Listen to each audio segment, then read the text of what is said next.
शाम 4:30 मैं एक रील देख रहा था, आपने डाला था भाई मृदुल को मैंने बाहर नहीं किया, तो वो किसी पेज ने आपकी रील पोस्ट की हुई थी। माफी हाँ, मैं माफी मांगता हूँ। मेरे को उसको मन हुआ गाली दें अपने कनपुरिया ऐसा है। अरे कई तो ये कहते हैं हम झूठ बोल रहे हैं, आप कोई दो आवाजें नहीं, आप ही हैं, दोनों आवाज आप हैं और एक ही जैसी साउंड करती है, हमें पता है। तो भी क्या बोलोगे, वो प्यार ही है। आप बिल्कुल सही कह रहे हैं। आपको दोस्त की गर्लफ्रेंड ने आवाज का एहसास तो करवा दिया, एक्टिंग करनी है, ये किसी की गर्लफ्रेंड ने एहसास करवाया है या फिर कैसे हुआ? इसमें दो लोगों का मुख्य योगदान है, एक हमारी पत्नी, एक मुकेश चावला। प्लेज वगैरह करता था पर कभी एक्टिंग के लिए कोई ऑडिशन किया नहीं हो। मुकेश सर के साथ मैं एक शो कर रहा था, इंडिया नेक्स्ट सुपरस्टार। उसमें वो एक्टिंग कोच थी, मैं वॉइस कोच थी।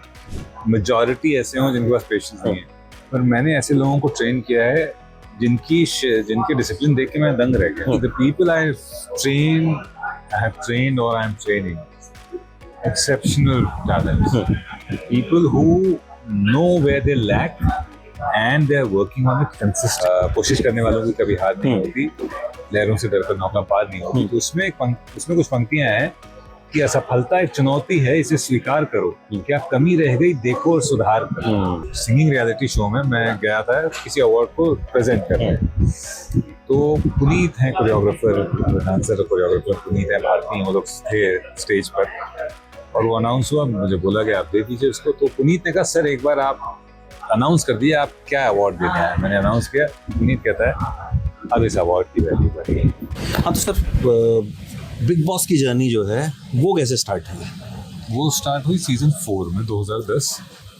मैं नया वॉइस एक्टर बना था और सबके पास जा रहा था, काम दे दो। सीडी तब हम लोग लेके घूमते थे, सीडीज देते थे। ऐसी एक सीडी मैंने एंडेमॉल में भी दी और इत्तेफाक ऐसा कि 2 महीने बाद मुझे मेल आया कि hi we are Endemol, we do this, we are looking for the second voice on Bigg Boss, the narrator's voice and send your sample. मैंने फिर से जाके सीडी जमा कर दी। उसके 2 महीने तक कोई जवाब नहीं आया। 2 महीने बाद सडनली एक दिन फोन आता, कल आ जाइए आपका ऑडिशन शॉर्टलिस्ट हो गया। वो ऑडिशन देकर आया, उसके 6 घंटे के अंदर फोन आ गया, कल आ जाओ, पैसे की बात कर लेते। पैसे की बात करने के बाद कॉन्ट्रैक्ट साइन करा दिया, फिर हम जुड़ गए। और तब से अब तक जो है आप इन सवालों का जवाब दे रहे हैं कि आपने उसको क्यों बाहर कर दिया, उसको क्यों बाहर कर दिया, जबकि आपका उसमें कोई रोल नहीं। कल मैं एक रील देख रहा था, आपने डाला था भाई मृदुल को मैंने बाहर नहीं किया, तो वो किसी पेज ने आपकी रील पोस्ट की हुई थी। मैं माफी मांगता हूँ। मेरे को उसको मन हुआ गाली दें अपने कनपुरिया ऐसा है कि बट लेकिन आपको नहीं लगता कि ये कनेक्ट है ऑडियंस का, कि उस आवाज के साथ ऑडियंस ऐसा कनेक्टेड है कि उनको लगता है कि वही कर रहा है कुछ नहीं कर। मतलब मैं इसको पॉजिटिवली देखता हूँ। मतलब मुझे ऐसा लगता है कि आपने अपनी आवाज से वहां पे ऐसी जगह बना ली कि दर्शक ये मान बैठा है कि भाई ये, और जबकि आज का दौर जब अवेयरनेस बहुत सारी है, सब कुछ अवेलेबल, लेकिन तब भी बहुत से दर्शक जो हैं वो ये मान के चल रहे हैं अरे इन्होंने बाहर कर। अरे कई तो ये कहते हैं हम झूठ बोल रहे हैं, आप कोई दो आवाजें नहीं, आप ही हैं, दोनों आवाज आप हैं और एक ही जैसी साउंड करती है, हमें पता है। तो भी क्या बोलोगे, वो प्यार ही है। आप बिल्कुल सही कह रहे हैं। आपको मैं और एग्जाम्पल देता हूँ। उनमें से कई ऐसे लोग जो मुझे गाली देते हैं, उनको मैं रीच आउट करता हूँ, चुपचाप मैं मैसेज करता हूँ, भाई क्या हो गया, मतलब उसका जवाब ही में मेलो डाउन हो जाते हैं। सर वो ऐसा ही होता है। मतलब कई ऐसे गाली देते हैं, जब मैं रिव्यू करता हूँ, गंदी गाली होगी, जैसे ही मैं कुछ पूछूंगा, अरे सर वो आप मुझे लगा रिप्लाई नहीं करेंगे ना इसलिए कर दिया, या फिर अरे सर सॉरी वो तो ना मैंने गुस्से में कह दिया। मतलब लोग बिल्कुल, वो मुझे लगता है कौन सी फ्रस्ट्रेशन निकालते हैं, और जरा सा आप प्यार से बोल दो तुरंत सॉरी सर ये ऐसा we didn't mean it, but ये गलत हुआ। मैं कहता हूँ भाई देखो तुमको लगता है गलत हुआ, तो सही मंच ये ऐसे। हाँ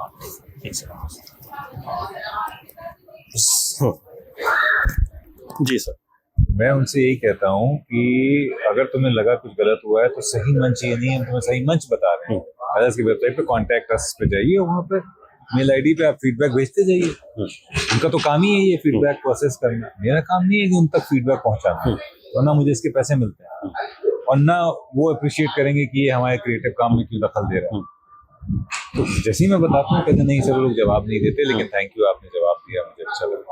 बहुत सारे लोग हैं जो कन्वर्ट हो जाते हैं इन अ पॉजिटिव वे। एग्जैक्टली। कुछ हैं जो नहीं मानते हैं, नहीं झूठ बोल रहे हो तुम, फिर आप उनको वहां पे छोड़ देते हो, नहीं कुछ कर सकते। बट देखिए मैं भले ही रील बनाता हूँ कि साहब मैं नहीं हूँ, मुझे गाली देना बंद करो, बट वो रील एक होती है। मैं धन्यवाद की रील अगर बनाने चलूँ तो मुझे रोज बनानी पड़ेगी। तो ये है रेशियो पॉजिटिव और नेगेटिव। अच्छी बात है। बहुत अच्छी बात। अब दोस्त की गर्लफ्रेंड ने आवाज का एहसास तो करवा दिया, एक्टिंग करनी है, ये किसी की गर्लफ्रेंड ने एहसास करवाया है या फिर कैसे हुआ? इसमें दो लोगों का मुख्य योगदान है, एक हमारी पत्नी, एक मुकेश चावला जी। मतलब एक किसी की गर्लफ्रेंड और एक पत्नी का। हाँ शुक्र अच्छा है आपका। अच्छा, नहीं, पत्नी और मुकेश चावला जी का योगदान इसलिए है कि पत्नी से मैंने कभी कहा कि आवाज अच्छी करने के लिए स्टेज करना होगा, स्टेज से आवाज और अच्छी होती है। मतलब वॉइसिंग के प्रोफेशन में आने के 6-7 साल बाद मैंने कहा थोड़ा ऐसा हो गए, तो किसी ने कहा स्टेज करो, तो बोली कर लो। तो मैंने कहा नहीं, थोड़ी ट्रेनिंग लेनी पड़ेगी, बैरी जॉन के यहाँ मैंने सोचा ट्रेनिंग लूंगा, जब पैसे आएंगे थोड़ा एक्स्ट्रा तब जाऊंगा।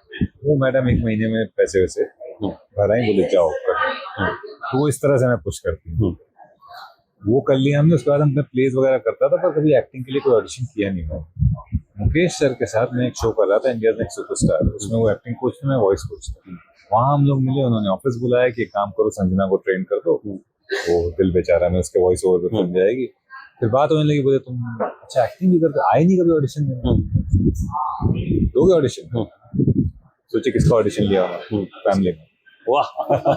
अगले दिन राज डी के सर के ऑफिस के यहाँ से फोन आ गया कि यार, और तीसरे दिन मैं सेट पे था, राज डी के सर शूट कर रहे थे शरद केलकर और प्रियामणि के साथ, और फिर मैं गया और ब्रीफिंग हुई। थोड़ी देर पहले उनका इंटरव्यू किया मैंने। अच्छा। तो मैंने वही बोला, मैंने कहा कि अगर लाश का भी आपको कास्टिंग दे दिया जाए तो उसमें आप जान डाल दें। हाँ बिल्कुल सही। तो क्योंकि वो उनकी कास्टिंग वाकई में मतलब कमाल रहती है। माधवन हो, धुरंधर में अभी तो क्या ट्रेलर देखा हमने। हाँ। तो मतलब शानदार रहता है। तो वहां से फिर एक्टिंग जर्नी जो है शुरू हुई और अभी बहुत अच्छी चल रही है। नहीं, शुरू हो गई तब समझ में आया कि अभिनय तो एक सागर है जिसमें अभी मैंने सिर्फ फ्लोट पहन के उतरा हूँ। तो फिर गोते लगाने शुरू किए, मेथड एक्टिंग सीखने के प्रयास किए 6 महीने। कुछ थोड़ा सा नहीं समझ में आया या मेरी बुद्धि कम है। फिर मैं सौरभ के पास गया, सौरभ सचदेवा, वो हमारे दोस्त हैं पुराने।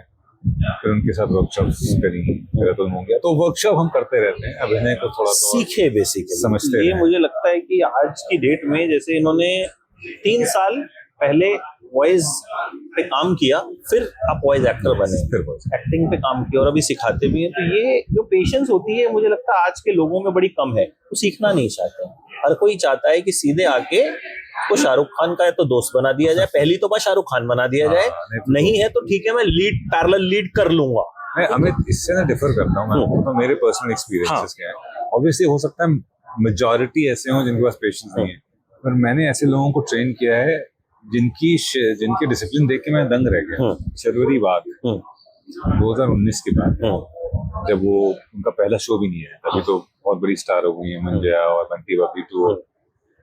उस समय उनका पहला शो नहीं आया था और उनके पास टाइम था, तो वो भी जब गोल्डबर्ग की स्टूडेंट थी, उन्होंने मुझे अप्रोच किया कि सर मेरे पास अभी 6-7 महीने का समय है, मुझे लगता है मेरा डिक्शन थोड़ा सा कमजोर है, तो क्या आप मेरे साथ डिक्शन पे मेरे काम कर सकते हैं? और तभी भी मैं बहुत हाई फीस लेता था, और उन्होंने ये तक सोचिए शिद्दत देखिए कि साहब इतनी फीस मेरे पास नहीं है, I am sure you must be charging a bomb, but this is what I have, is it okay if you can train मी?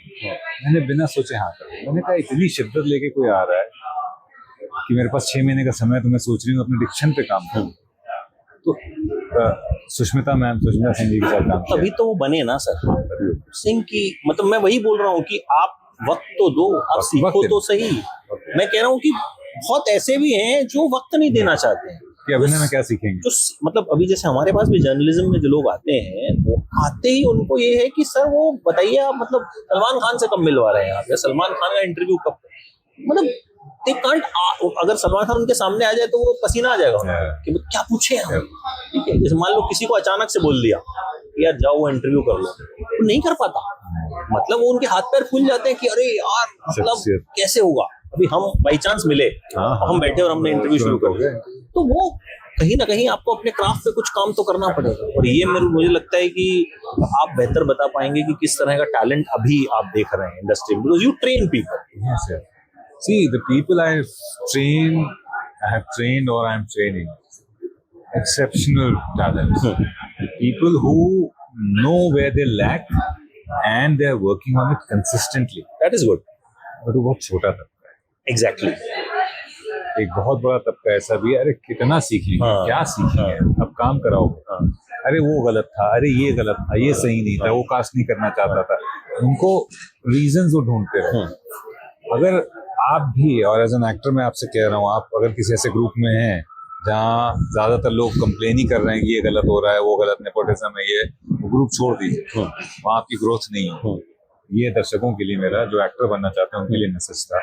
ऐसे बहुत सारे लोग भाई, देखिए माखनलाल चतुर्वेदी जी की किसकी कविता है वो, मैं नाम भूल रहा हूँ, कोशिश करने वालों की कभी हार नहीं होती, लहरों से डरकर नौका पार नहीं होती। तो उसमें कुछ पंक्तियां हैं कि असफलता एक चुनौती है, इसे स्वीकार करो, क्या कमी रह गई देखो और सुधार करो। बिल्कुल, एब्सोल्युटली। शेक्सपियर ने जूलियस सीजर में एक बड़ी प्यारी लाइन लिखी है जो कैशियस से कैस्का बोलता है कि the fault dear Brutus lies not in our stars but in us. तो किस्मत को दोष देना बंद करिए, दूसरों को दोष देना बंद करिए, गलती अपने अंदर ढूंढिए, तभी सुधर पाएंगे, तभी काम मिलेगा। वो भले ही नेपोटिज्म की वजह से काम न मिला हो, पर फिर भी ये देखिए कि और क्या करते। इतने सारे एक्टर्स हैं, इतने सारे एक्टर्स का एग्जाम्पल है। सीमा जी का एक इंटरव्यू देख रहा था, रजत कपूर की कोई फिल्म करनी थी, वो रजत कपूर जी ने फोन करके बोला कि भाई वो कोई एक्टर सजेस्ट करो। सीमा जी ने कहा मैं क्यों नहीं ऑडिशन कर सकती, नहीं, I don't see you in that. Seema ji actor suggest करती रही, साथ ही ऑडिशन पे काम करती रही, और एक दिन जिद करके वो ऑडिशन लेकर आई कि देख लो। बैंडिट क्वीन नहीं, बैंडिट क्वीन नहीं, नॉट सीमा विश्वास, हम सीमा भार्गव पावा। ओके, सीमा पावा। दूसरा एग्जांपल देता हूँ आपको, आपने अनदेखी करके सीरीज देखी है, अनदेखी में पापा जी का कैरेक्टर, ठीक है, पापा जी का कैरेक्टर जिन्होंने निभाया Harsh Chhaya ji, he was not supposed to do that character. उनको ऑडिशन के लिए भी नहीं बुलाया, तो उन्होंने खुन्नस में कि अच्छा देखो मैं क्या कर सकता हूँ, ऑडिशन बना के भेज दिया। जब मेकर्स ने ऑडिशन देखा, उन्होंने कहा भगवान, ये ऐसे भी होता है, कास्ट हो गया। तो ये होता है जब आप गलती या अपने अंदर कुछ ऐसा ढूंढते हो जो कमाल की चीज हो, तो वाकई कमाल होता है। अगर आप गलती ढूंढते रहोगे दूसरों में, तो आप वैसे वही करते रह जाओगे, आगे नहीं। शानदार बात कही आपने, और आई होप लोग समझें। Thank you so much. बहुत एंजॉय करता हूँ जब भी आपको स्क्रीन पे देखता हूँ, मुझे एक अलग सी खुशी होती है। उसकी वजह ये भी है कि हम कहीं ना कहीं कनेक्टेड भी रहते हैं, तो एक पर्सनल कनेक्शन हो जाता है। हालांकि हमने पहली बार बैठ के बातचीत की मुंबई, और पता नहीं कहाँ कहाँ प्लान करने के बाद हम इफ्फी गोवा में मिले। एंड भाई ये बिग बॉस से लोगों को बाहर नहीं करते हैं, तो प्यार बरसाइए, ठीक है। और मैं कह रहा हूँ थोड़ा, सॉरी, इनकी जो एक्टिंग है आप उस पे भी इनको थोड़ा बहुत जो है कमेंट्स कीजिए, बिग बॉस ये अभी जो है आगे बहुत अच्छे अच्छे कैरेक्टर्स कर रहे हैं, तो उन पे भी जरा गौर फरमाइए। आप कुछ कह रहे थे? मैं ये कह रहा था कि मैं भूल गया, अरे सो सॉरी। मैं ये एक्टिंग वाली बात जो है वो जरूर बोलना चाहता था, क्योंकि मुझे लगता है कि एक कलाकार जब अपना हॉराइजन बड़ा करता है, तो दर्शक भी अगर तो वो पहुंचना चाहिए, क्योंकि वहीं तक नहीं रहना चाहिए कि सिर्फ बिग बॉस की आवाज है। तो ये आवाज जो है ये पर्दे पर भी सुनाई देती है, दिखाई भी देता है। और दूसरा, मेरी एक्टिंग जर्नी सिर्फ 5 साल पुरानी है, तो आप में से जितने भी वेल विशर्स हैं जो ये लिखते हैं, सर रोल थोड़ा छोटा था, कोई बात नहीं, 5 साल में यहाँ तक आ गए हैं, तो आगे भी पहुंच ही जाएंगे। रोल छोटा बड़ा नहीं होता है, इम्पैक्ट की बात होती है। पर आपका प्यार मैं समझता हूँ, कोई बात नहीं, आप प्यार में लिख रहे हैं ये बात, बिल्कुल। वो आपको ज्यादा देखना चाहते हैं, वो इसीलिए लिखा, एटलीस्ट वो नोटिस कर रहे हैं कि आप उसमें हैं, छोटे रोल में हैं। ये भी बड़ी, बहुत मुझे लगता है बड़ी खूबसूरत बात है। मैंने कहा बता दूं कि नहीं, अब धीरे धीरे दायरा बढ़ता है। फिल्म मेकर्स भी पहले टेस्ट करते हैं ना कि भाई कर सकता है कि नहीं कर सकता, धीरे धीरे जब समझ में आता है कि नहीं ये भी कर सकता। पहले होता था, अभी भी कई लोग सोचते हैं कि वॉइस एक्टर है तो एक्टिंग तो नहीं कर सकता, या वॉइस से ही एक्टिंग करेगा, तो वो परसेप्शन तोड़ने में समय लगेगा। मुझे लगता है और एक्टर की तो मॉड्यूलेशन जो है वो कमाल होनी ही चाहिए। तो सबसे पहले तो आवाज, बच्चन साहब की बैरिटोन वॉइस जो है वो किसी फिल्म में अगर सुनाई दे जाती है, वो एकदम वो शुरुआत ही जो है वो यहाँ से होती है। तो मैं एक सिंगिंग रियलिटी शो में मैं गया था किसी अवार्ड को प्रेजेंट करने, तो पुनीत हैं कोरियोग्राफर, डांसर कोरियोग्राफर पुनीत हैं, भारती हैं, वो लोग थे स्टेज पर, और वो अनाउंस हुआ, मुझे बोला कि आप दे दीजिए उसको। तो पुनीत ने कहा सर एक बार आप अनाउंस कर दिए, आप क्या अवार्ड देने आए? मैंने अनाउंस किया, पुनीत कहता है अब इस अवार्ड की वैल्यू बढ़ी। तो मैंने कहा ये कमाई, ऐसे ही आप कमाते रहें और हम लोगों पे लुटाते रहें, लुटाते इन द सेंस पर्दे पर हमें अच्छे किरदार दिखाते रहें, तो मजा आया आपसे बात करके Thank सर, you. और आई थिंक और इसके बाद बॉम्बे में फिर मिलके बैठ के बिल्कुल। और लंबी कॉन्वर्सेशन करेंगे जिसमें थोड़े थोड़े नुआंसेस में जाएंगे। डन तो thank you so much for joining thank you Amit, thank you Thank you so so much. much. और दिखा दीजिएगा कहाँ बैठे हैं हम हाँ लोग। दिखा दीजिए भाई, एकदम मतलब शानदार शानदार लोकेशन पे बैठे हैं, गोवा में बैठे हैं। अभी गोवा में बैठे हैं हाँ, और ये शाम होने वाली है, और अभी बज रहे हैं 4:37 हो रहे हैं। शाम 4:30 बजे। Thank you so much. Thank you.